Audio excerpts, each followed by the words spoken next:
If I teach a slave how to become financially wealthy, then wouldn't I make the slave master's image powerful beyond measure? See, do the slave understand that the image on the money is the power behind the currency, right? The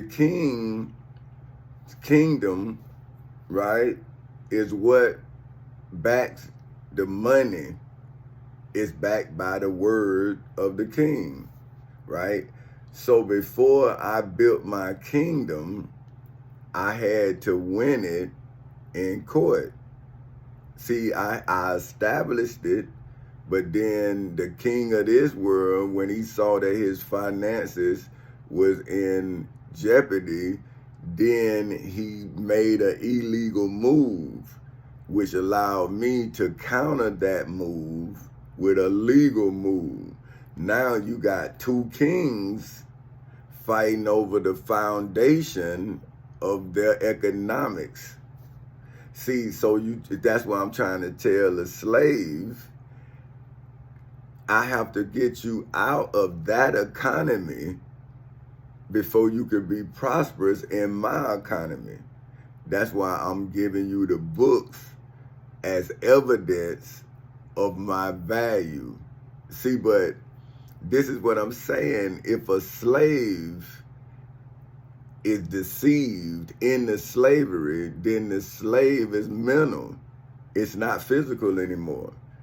See, you have accepted being a slave. That's why you got a bunch of worthless paper notes. See what I'm saying? Like the money, if you're going to be a smart businessman, right, then you should turn that paper money into metals. You see what I'm saying? To pennies, to dimes, into nickels, because you can then melt it down and turn it into something else. But a dollar, what else, what can you turn a dollar into? Is paper.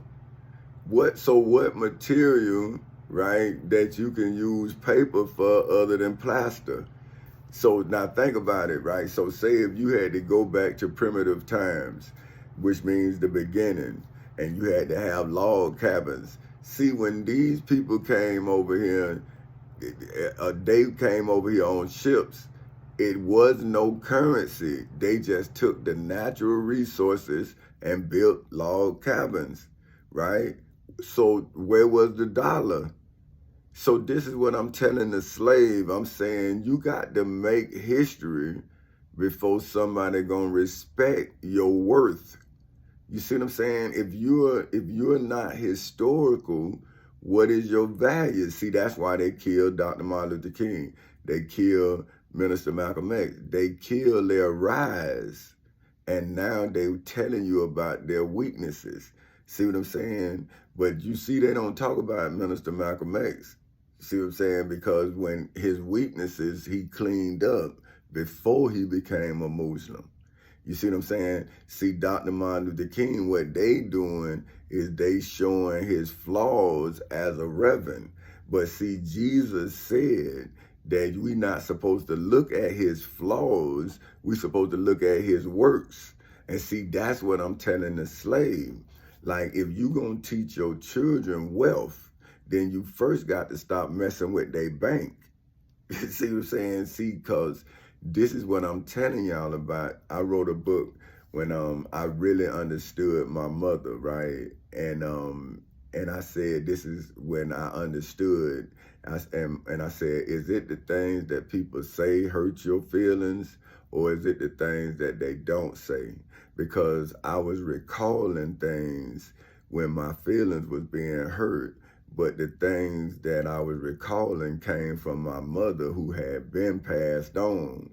And that's when I realized what true love was. See, it's saying something that needs to be said in the moment without fear of consequence, right? Because you love that person that you talking to. You see what I'm saying? And you got to tell them what they need to know, because if you don't tell them in this moment, when you not there, and they asking for guidance, then they might not hear you in this moment, but you handling it now. But they'll hear you in that moment when you gone on. See what I'm saying? And that's when my convictions to tell not my story, because I feel like it's not my story. It's Dr. Martin Luther King's story. It's Minister Malcolm X's story. It's Mr. Huey P. Newton's story. And I'm just the product. I'm the asset that came from these great men. And I couldn't fail them, even though you can fail them and you can fail me, because you all don't have the bloodline of a leader. See what I'm saying? I have the bloodline of a leader. And that's what I apologize for not knowing, because I had to be a follower because I was a child, but I was following people who wasn't leading me anywhere, but I was wise enough to know it.